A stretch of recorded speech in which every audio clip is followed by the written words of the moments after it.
પ્રિયંકા ગાંધીની વલસાડ રેલીને લઈને નાણામંત્રીનો વળતો પ્રહાર.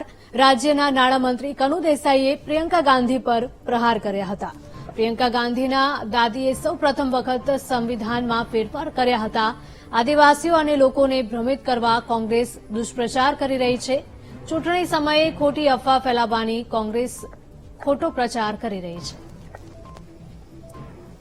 ખાસ કરીને ભારતનું બંધારણ ઐતિહાસિક છે અને એ બંધારણ દુનિયાના બધા દેશો કરતાં શ્રેષ્ઠ છે અને એ બંધારણ સાથે છેડછાડ કરવાનો સૌપ્રથમ પ્રયત્ન 1975માં એમના દાદી શ્રી ઇન્દિરા ગાંધીજી દ્વારા કરવામાં આવેલો અને ત્યાર પછી 21 મહિના બાદ જે ચૂંટણી આવી એમાં લોકોએ જે પ્રતિસાદ આપેલો સમગ્ર ભારતમાં એક એવો વંટોળ ફેલાયેલો કે લોકોએ લોકશાહી બચાવવા માટે મતદાન કરેલું અને ફરીથી જનતા પાર્ટીની સરકાર માનનીય વડાપ્રધાન શ્રી મોરારજીભાઈ દેસાઈની આગેવાની મળી.